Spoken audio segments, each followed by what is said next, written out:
Hi, this is Yuki. This is my second video about the World Whistlers Convention 2020. And I made a first video about the general preparation for how to make the accompaniment CDs and everything.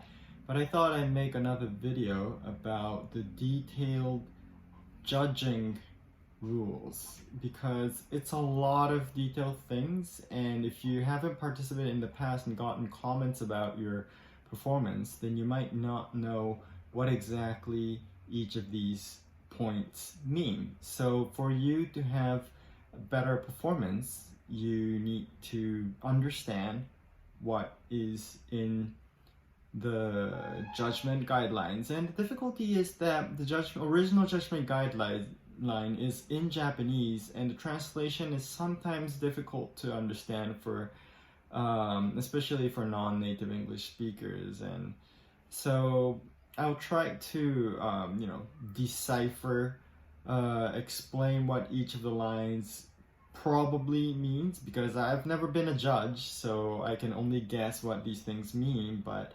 I'll go into the details of these judging guidelines. And if you go to their website, you'll see the same thing, so you can read them later. Take your time and read them, but I'm just going to go through block by block. And first block is the minus checkpoints for technique. It says pitch, including the beginning of the phrase, mistone, etc. So what that means is, say Beatles Yesterday. See, if you miss the first tone, so that is a wrong pitch, so they'll deduct points off for that. Or, for example, if your accompaniment starts immediately and you have to enter immediately, but you miss the timing and you start from the third note, then that's also a negative checkpoint. Okay, next, precision. Mistone in general means whistling the wrong tone. I think this is a rather Japanese jazz vocab, or I'm not sure. Rough. What rough means is that it's not precise. So you're whistling a note that is probably the note that's expected, but you're not whistling the exact correct note. Or a rhythm lag. So if you're whistling especially a classical piece, and if you're whistling a classical piece, you have to whistle as it's written on the score. So, for example, Queen of the Night's aria. If you change the rhythm, then that's incorrect. So precision points will be taken off. Tone quality. Just try to get as pure a tone as possible, and not have extra breath noise, or saliva noise or whatever. Try to get a crisp, clean tone. Breath control, incorrect breath position. So for songs with lyrics or pieces that are written for wind instruments, there are certain points in the melody where the composer probably intended that the breathing will happen there. So you should follow that, especially for wind instrument pieces. And if it's a song that has lyrics, you probably don't want to, dissect words into small syllables. A word is a word, a sentence is a sentence. You want to follow that. So that's what they mean by breath control, incorrect breath position. Of course, if you're breathing too often, then that's also not good, because it kind of shows that you don't have the right lung capacity to be whistling that song. Microphone technique. If the microphone is too far and not really picking up your sound, misadjustment, you're whistling a really loud tone, but the mic is really close, so that note is just really loud compared to the rest. Or mic direction and height. So you should have your mic always facing towards your lips, because that's where the sound is coming from. So the tip of the mic should be pointing at your mouth. Whether from this angle, whatever angle it is, it should be like that. And if you blow into the microphone, which is the next point, it says bro noise, but this is blow noise. If you blow into the microphone, you'll of course get the wind noise. So make sure that your breath is not directly hitting the microphone. So you better practice with the microphone, right? Usually when you whistle, the pucker whistle, the air is flowing downwards like this way. So you don't want the microphone to be there. You probably want it to the side and a little higher so that you won't get that breath noise. Breath noise, the next one. What this means is when you breathe in, you don't want to make it too loud, or you don't want the microphone to capture it too much, because it's not really cool, right? It's not really cool. Throat noise, if you're using the staccato technique with your throat, make sure it doesn't have too much of a noise like this. You can hear the throat noise, and it's pretty loud actually, and it's very audible into the microphone. So try not to have that noise as much as possible. Warbling noise. So for those of you who don't know what warbling is, I made a video about it. I made actually 2 videos about it, but it's a technique where you use your tongue or the airflow to switch the pitch really quickly, like. And when you do this, especially with your tongue, you might get your tongue noises like. And this noise is not really preferred. You just want the pure whistling tone. So if you're gonna use warbling, then you should reduce that noise. Other technique issue. I don't know what's gonna be included in here, so let's just go to the next one. Minus checkpoints, presentation. By presentation, I think they mean musical expression. Okay. Dynamics. If the dynamic is too flat, so what that means is there's no loud and soft based on the emotion of the music. Inappropriate using of piano and forte. Like if you're at a climax of the song, you probably want to be stronger than weaker. So all those things, does it make sense as a piece of music? Vibrato and portamento, incorrect use. Vibrato is good to have, but if the entire whistling is with vibrato, then it gets annoying. And it also kind of masks your incorrect pitch. So if they think that you're doing that to cover your incorrect pitch, then they'll consider that inappropriate vibrato. So use it where you should be using it, don't use it everywhere. Portamento, what this is when you know, and if you use this too often for like every single note, for example, let's do yesterday again.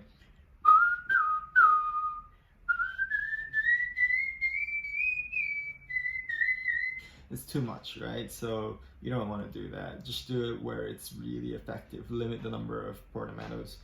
Rhythm and phonetic value. Rhythm. So you gotta be on the beat, or if it's off beat, you gotta be correctly off the beat. Phonetic value, what they mean by this is if it's a quarter note, then you whistle the length of a quarter note. Don't whistle too long, don't whistle too short. expression. You know, this is music, and you want to be expressive if you're playing any sort of singing or whistling or playing any sort of music. So if there's no expression, then that's not good. I think that's what it means. Arrangement. If it's too lengthy, for example, because a lot of, you know, songs are written with lyrics in mind. So the first verse is different from the second verse, so you don't get bored of it. But if you just whistle it, then it becomes really repetitive. So you might want to make some changes here and there. That's what they mean by lengthy. So if it's the same thing over and over and over, and if it's say 4 minutes, 5 minutes, the judges will be bored. Too easy a piece. Yeah, just don't do Twinkle Twinkle Little Star unless you're doing something crazy like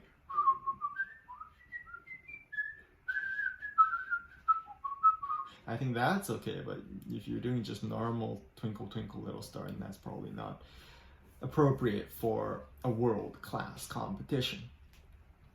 Inappropriate range. What this means is whistle in the range that you can.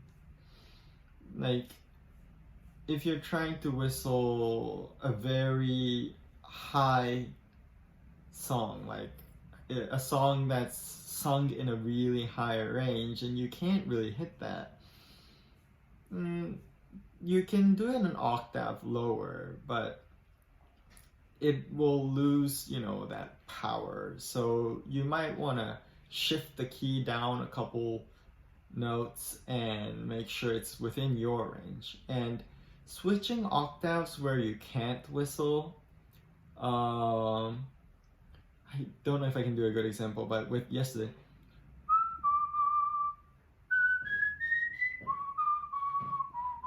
because you couldn't do the, then that's probably not okay. You probably want to change the key, shift the key down so that it fits what you can whistle. Other expression issues. I'm not sure what that means. Oops. It's an accident.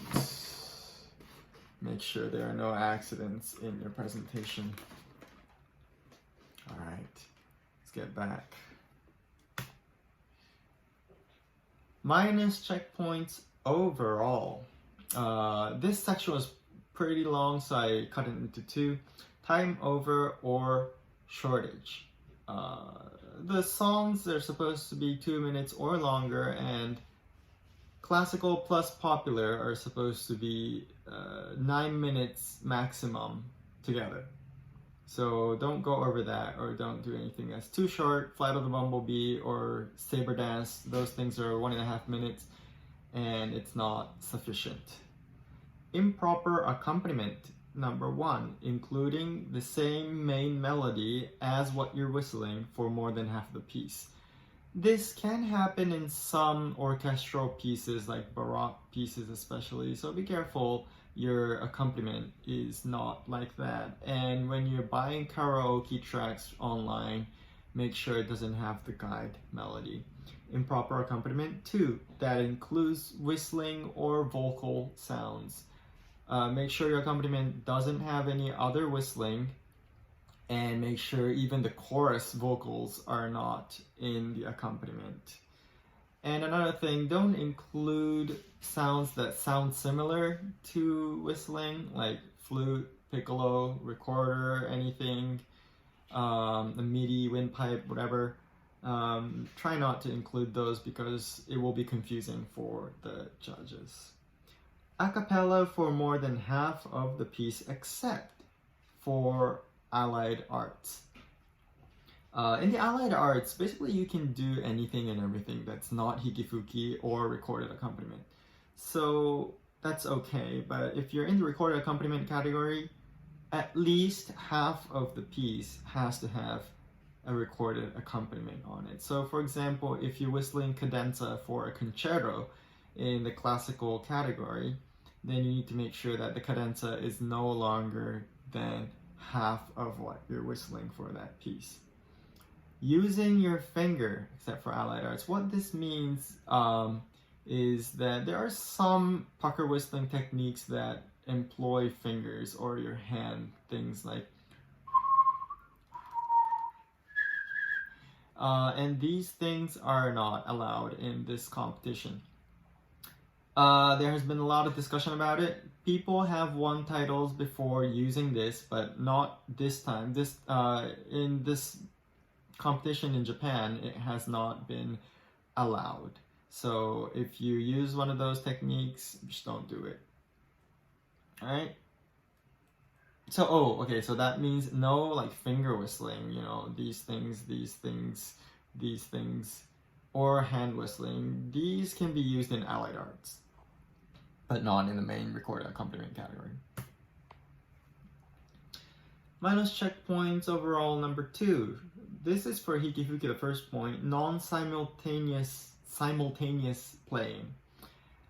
So you don't, if you're doing hikifuki, then you probably don't want to alternate between the instrument and the whistling. You should be accompanying yourself. So for example, you play the flute and then whistle, and then flute and then whistle. That's not really accompaniment, right? So that is not considered hikifuki, and fuki actually means blowing, so that would be fuki. Anyway, yeah, make sure you are actually accompanying yourself and not just playing a different instrument on and off with the whistling. Next point, duplicate pieces between primary selection and final competition. So if you have whistled one piece in the primary selection, you can't do that again in the final competition. And if you have participated in the WWC in the past, 2016 and 2018, you can't repeat that same song. It says points will be deducted. And if you have participated in the IWCs or MW, Masters of Musical Whistling, International Whistles Convention, it's a different competition, so you can whistle the same song again. That's fine. Next one, inappropriate genre. Popular arrangement in classical genre. So, some classical songs have been arranged by some arrangers to sound more popular or used in the popular context. So, say, Pachelbel is canon, is a really famous classical piece. But the canon rock, which is based off of that,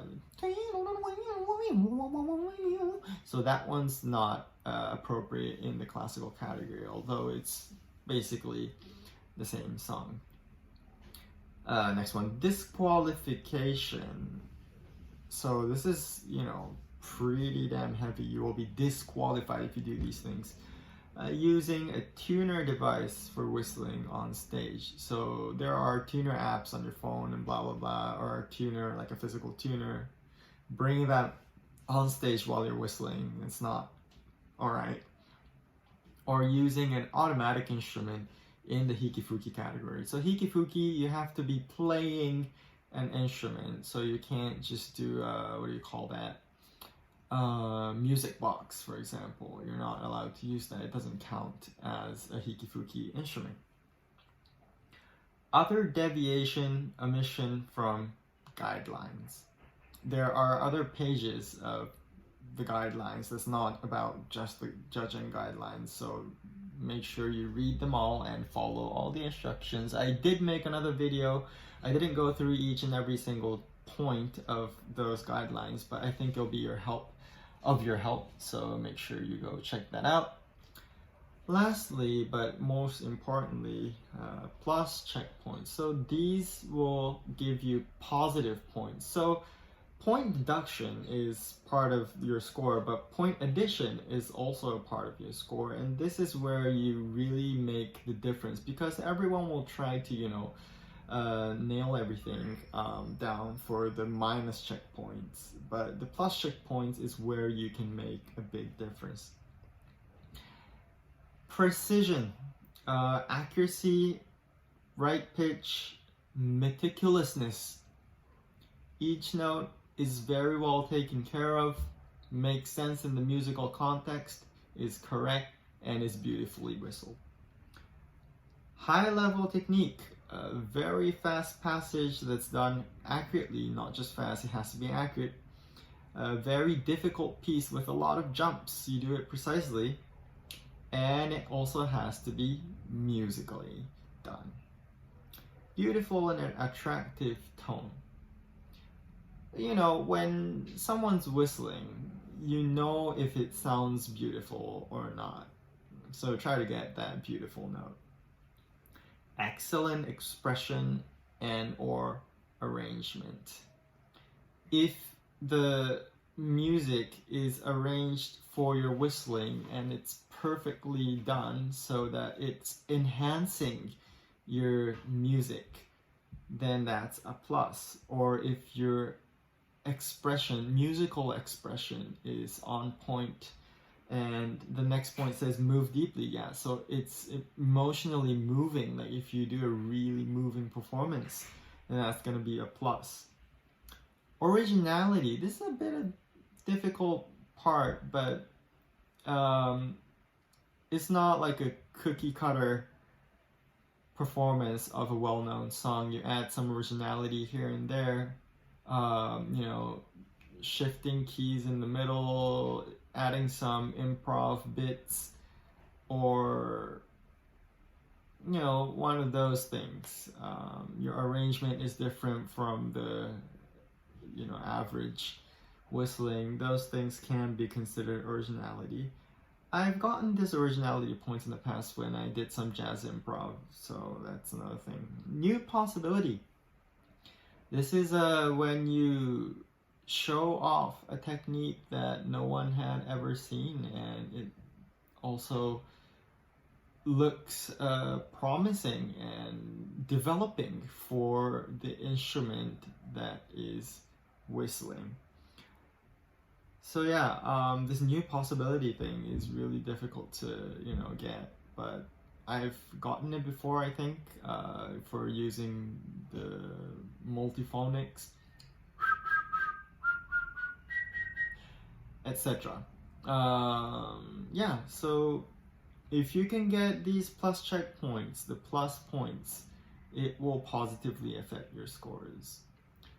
With that, I conclude this video. I hope this was helpful for all of you, and I hope that it will improve your performance and your scores. And I'm really looking forward to very good, impressive whistling at the competition, and I'm also going to work on it.